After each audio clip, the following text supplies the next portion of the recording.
let's get into it. Okay. Hannah, thank you so much for joining me on the Brewed For Success podcast. You're very welcome. Firstly, would you just like to introduce yourself? What is it that you do? Should I do like a Matt Rafter? Hannah Novartis. Matt Rafter, did you mean Matt Martin? Director. So I am a senior recruitment consultant. I'm currently managing a small team in the Leeds office of contract recruiters. Yeah. I have a...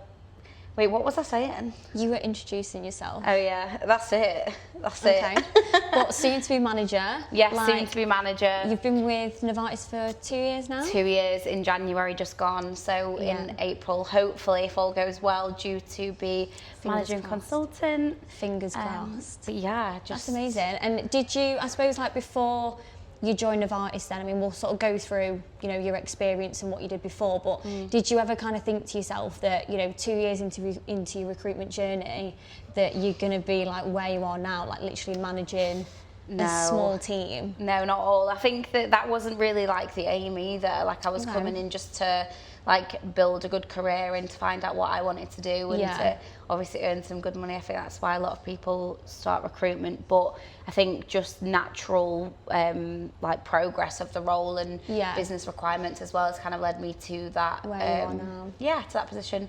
It's exciting but definitely tough. Yeah, but I suppose like the pros outweigh the cons though, surely. Yeah, definitely. I think that I've learned a lot about myself. I think I mentioned it last time as well. Just like a lot of personal development comes with a role in sales, but also understanding more commercial awareness and sort of having an appreciation for what goes into running a business. Yeah, 100%. And I didn't ever think that would be something that I would be like interested by, because I'd never been exposed to it, but actually being in the trenches, we say, you learn a lot. And 100%. And I suppose like with that then, because I know, you know, this isn't your first time in the limelight, as we know. I know obviously when we did the videos with Chris, she was sort of speaking about the fact that, you know, you were a plasterer before you came here. So I was hoping that wasn't going to get mentioned today. That is such a big like character change. building. Yeah, 100%. That's such a massive like difference. Like you come from being a plasterer to now, you know, soon to be managing consultant. So how did you end up here? Like how did that happen? Definitely a bit more glamorous now. I think I was just there like as like a job place. Like it was just a way to earn money. It was well paid there. But definitely wasn't the end goal. It was just something that was more of like a summer job. One of my friends was working there as well, so I was like, why not? How bad can it be? Definitely turns out that plastering life is not for me. From steel toes to stilettos, we say. Love that. Although I'm not quite in the office, I tie down to the business cash. So it's fun. We can run with it. Yeah, but recruitment's much more suited to me anyway. I prefer like the corporate girly life and living in this whirlwind that is business, and it's nice to be in like a nice office with nice people dressed nicely. Yeah, you've got a nice little team going on, haven't you, really? Like it's a nice vibe, nice environment. So I suppose now that, you know, you are where you are and, you know, you've been in the job for 2 years, you've got a good bit of experience out under your belt, what would you say you love the most about doing what you do now? Just generally like the operational stuff as well. Like I actually enjoy training people. I know I said it previously and it sounds like one of those things that you just say for the camera or to your manager, but I actually do now find more enjoyment out of like helping people develop. I find that if I've got somebody from like raw trainee up to like booking their first interview or even just getting the interview feedback all the way through to placements, it feels more like a proud mum moment, which sometimes is a bit weird because some of them are older than me. But but still, it's like you've kind of helped them to get to where they are now. So you know, you're obviously going to be sort of like proud in that moment. So good sense of achievement. I think for I did that. Well, they did that. Yeah, they did that, but I helped you. I did assist along the way. No, definitely. Yeah, no, it was nice. I think obviously there's like natural attrition, isn't there, always within businesses and sales. So it sometimes is a bit of a bruiser when people leave, but I think just recruitment as itself as an industry has got high it's the nature of the turnover. beast, isn't it, at the end of the day? So you just kind of got to roll with it and keep going, and is what it's one of those jobs, but it's worth it, like, especially, you know, the sort of commission and stuff that you can get from it as well. Like, that's definitely got to be a big driver to what you're doing. Yeah, definitely. I mean, I just bought my first car. Well, no, not my first car, it's like my third car, but a nice car is very different to what I've had before. So just because of this job as well, I've luckily been able to use my car allowance and get a nice new vehicle. I love that. I love that for you, Hannah. Thanks. So I'm going to throw a little bit of a wild question at you here, because I'm unlike intrigued. you. I know, it's not like me at all. So say we've gone back to the medieval times. Okay. Right. And you're a recruiter. I mean, I don't think they had recruiters back in the medieval times, but let's go with it. Let's roll with it. I'm listening. What do you think you would, in terms of like jobs in the medieval times, what do you think you would be best at recruiting for, and why? Oh my God, what sort of question is that? Talk about putting me on the spot. What are we counting as like medieval times? Like I'm thinking like Henry VIII, like I think that's medieval times. All right. Damn. So you've got like a jouster. I tell you what, I was saying this to Dan the other day actually, and I was like, I can't remember the actual job title, but there used to be people who used to go round like to the houses, because they didn't used to have alarm clocks, so how did they used to get up for work? 100%. And they used to bang on the windows with like a big stick to wake them up. I would love that job. Just pure like, just out of annoyance. Yeah, just being do you know loud. what? I feel like that would be, like, wake up. Yeah, smashing Get up pans now. outside. Wake up. I'm gonna sleep because of y'all. I don't know. I actually really enjoy cooking, so maybe I'd just be like a little private chef, but I don't know if it would be that private based on the fact that it was times have changed. I don't think there was much privacy back then. Yeah, true, but Yeah. Okay. I'll go with chef. Go with the chef then. Yeah, that's but fine. your question was, what would I recruit for? Yeah, not what you would actually be. If you want to come back to the question, then we can always. I'd recruit for jousters. Why not? Let's get the game faces it's aggressive. on. Get people pumped up. That's it. Yeah, I think that's part of management, isn't it? Yeah. To be fair, I feel like there probably is some crossover with that. The type daily of role. scrum. Yeah, definitely. Like, come on, get Let's on. have it. Yeah, joust each other. Come on, just give it some oomph. No, we're here for friendly working environments. Friendly competition only. Yeah, 100%. And then also, in terms of, been here for 2 years, so you've probably had some wild excuses thrown your way as to why either a candidate hasn't taken the job offer, or an excuse as to why they haven't shown up to an interview. Oh yeah, I mean, actual live excuse, got pulled over by the police for not having a driving licence, which was absolutely savage. Yeah, wasn't the nicest thing to have to let my client know, but that was just the fact of it. I was like, why aren't you at your interview? Like, what happened today? And he was like, oh, I actually got pulled over by the police, don't have an active driving licence, but been driving. So I was like, great, so you're a maybe criminal. on Teams next time would be definitely 100%. the one. Yeah. 100%. So did he just forget his driving licence, or did he not have a driving licence? No, he didn't have one.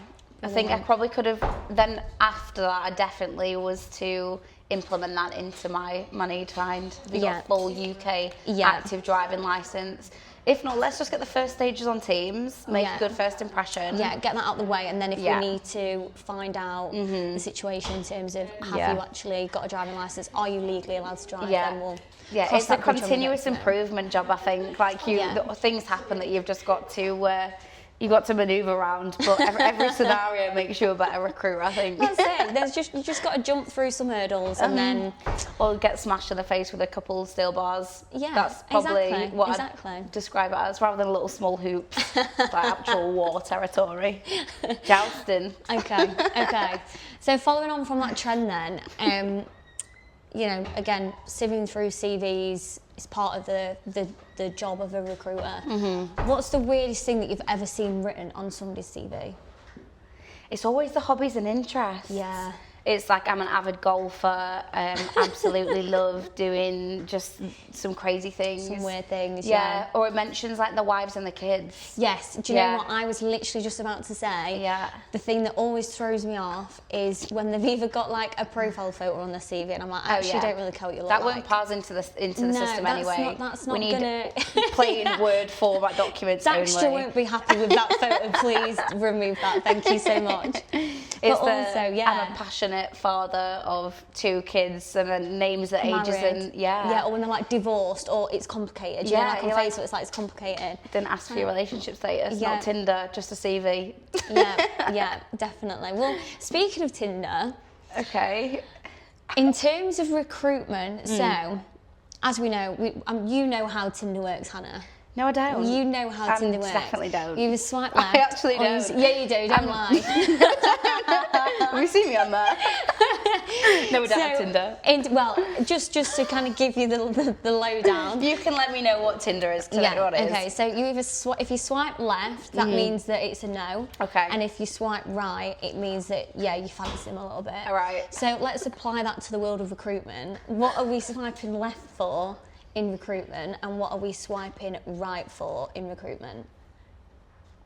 Swiping absolutely left to being rude to your recruiter, and swiping right to building like actual, not just business relationships. Like I genuinely feel more inclined to work with people, whether they're clients or candidates, that I build a good relationship with, and that does not mean it being super formal all the time. I think it's important to just be yourself. So swiping left to rude people, swiping left to building good relationships. Yes, I love that. I feel like that's a valid left and right swipe. I think I said left twice then though? I don't think I said it right. I think we get the gist. We get the gist, yeah. And then going into sort of like music then. So can you sum up recruitment in 3 songs? 3 songs. Yeah. Recruitment.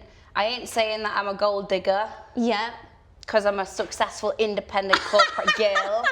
That as recruitment has made me be. That's valid. That's a good one. It's a tough one, isn't it? I'm gonna have to go with my actual like deal song is Millionaire, because that's the only thing that we're working towards. Yeah. I think it's all financially related. And 100%. What is my next song? I think I might have to come back to that third song. We'll come back to the 3rd song. That's fine. We can roll with that. I'm thinking of like quotes, and it's like tough times never last, only tough people last. I can't think of a music genre. Just something that's like, we're going to war. We're going to war. Is that a song? Anybody let us know if that is a song? Thanks. Yeah, everybody let's comment below. Comment below. Let's hear some more recruitment related songs, because I can't think of any. Okay, that's fine. Most embarrassing thing then that's ever happened to you whilst you've been working in recruitment? In recruitment, not just life. Ideally something that's like, while you've been a recruiter, or just like a funny story. Do you know what? I genuinely have a fear of speculative CVs based on the fact that I was speaking. I've spent ages building this client, and I accidentally didn't press multiple emails. So sent out a mailer. Didn't have a candidate profile on it. Luckily, it was just like a general mailer, but it went to individual plus 60 rather than multiple emails. It's all been done. Yeah, it's been done before. It was a heart racer. When your body gets hot, when and your like, heart literally sheer falls. Embarrassment. It's like the current Beyonce meme when she's like, like I could feel my heartbeat like in my whole body. I think that's just like but then the general day to day, like sometimes if you're having a conversation or you're leaving a voicemail and suddenly you just can't speak English or form a sentence. Yeah, or when you're finishing the call and you're like, love you, bye. Oh yeah. Ken said that before. He actually hung up and said love you, bye. There was one time that I left a voicemail and it went wrong, and usually you could just be like 3# whatever, Yeah, get and it rid. deletes it, yeah. It literally didn't, that wasn't an option, it wasn't working. And then the candidate called me back and was like, I've just listened to your voicemail, 3 minutes of sheer fear. And I was like, listen, I'm so sorry, but it's the first one of the day. It happens. Like, it's 8 a.m. hon. Like, what do you I expect from literally me? just got up and out of bed. Yeah, I need like, a minute. Give me a break. Give me a break, need a coffee. please. Like, I'm sure it's happened to you as well. So That just happens leave regularly. it out. Okay, that's valid. That's valid. Okay, so a recruiter is looking to get into the industry. What is one golden piece of advice that you would give to them? Don't do it. Stop it. That's Don't what do Laura it. did. No, she went straight, run. No, actually. No, we're just joking, guys. Yeah. One piece of advice that I would give to somebody looking to start a recruitment career. Yeah. Confidence is key. Yeah. 100%. I think you can't be too hard on yourself in the fact that if you're entering recruitment, you can't be good at it straight away. Like, you have to be... Got to give it a chance. Yeah. You've got to be willing to put like 6 to 9 months of pure graft, effort and like resilience into it, because it never... You're never going to be... It's not a quick win. No. I would say it's not a instant gratification job. No. You've got to be in it for the long haul and appreciate the pros and the cons, the toughs, and what is it, the highs and the troughs? The peaks and the troughs. The peaks and the troughs. Peaks and the troughs, yeah. It doesn't sound that nice, actually, that It sentence. doesn't. It sounds the highs and the like- lows Yeah, probably the would highs have and just the been lows easier. Yeah, definitely. Um, No, I agree. At the yeah. end of the day, it's a relationship job, isn't it? Yeah. It's very rare that you'll just get like a quick win off something when you've not actually really got the relationship there yet. So you've just got to give it a chance and give it time, don't you? Yeah, So. and also like nurture the relationships that you do have, because I've got 2 key accounts that work with me like consistently now, and they were actually my first ever client that I made my placements with and got me through probation. So don't be building things and just dashing off to the next. Land and expand is the most valuable thing. Yeah. And like be the best that you can as well. Like I find that in contract recruitment there's other aspects of it, and I just think that I've found a lot of my success in then developing my knowledge elsewhere, such as like the tax that's associated and like the I-35 legislation, because I actually find that there's more interest from clients where you can add a lot more value rather than just recruitment. Yeah, it's not just transactional, like, oh, I've got a candidate, Yeah. you've got the job, here you go, boom, jobs are good. Yeah. And like, if you can actually give them advice in complicated things such as IR35, obviously you've done a really, really good job with that. So, Thank you. Yeah, it's showing that you can add value in other places, like you say. So yeah, End-to-end service. I agree. Well, before we wrap it up, can you think of a third song? If you can't, don't worry, I'm not gonna like hold you at gunpoint, but you never know. Why can't I think of any music artists now? I know, to be fair, if somebody asked me that question, I would be a bit... Can I search on my don't know. phone? Does it have to be off the top of my head? Yeah, have you got your phone? Sorry for getting so close. Let me just have a little minute. Have a little look. Why don't you Alright. type in recruitment and see what comes up? Like, is that a thing? I don't think that, because it's going to come up with some awful things. Yeah, true. I'm intrigued to see what this is going to say. I actually have some good songs. All right, are you ready? Yeah, go on. It's going to have to be... No. No? I'm just going to put one on. I don't know if we can because of copyright. Oh, yeah. Like a toxic Britney Spears. It is a toxic environment just because it's like mental battles, but it's so worth it. Yeah. Shout out to Britney. So we're going with Toxic. And what's the other two? I don't know what the others were. You said Millionaire, Toxic and Gold Digger. Yeah. Okay, so there you top So three. you could just... It's giving really bad first impressions just by the titles. It makes me sound like a toxic gold digger. I don't think it does. I think you're basically saying that, you know, you're not a gold digger. Yeah, I'm the opposite of all three. Yeah, there we go. There we go. Well, thank you so much, Hannah, for joining me on the podcast today. I had a You've very been good time. amazing. And yeah, thank you so much.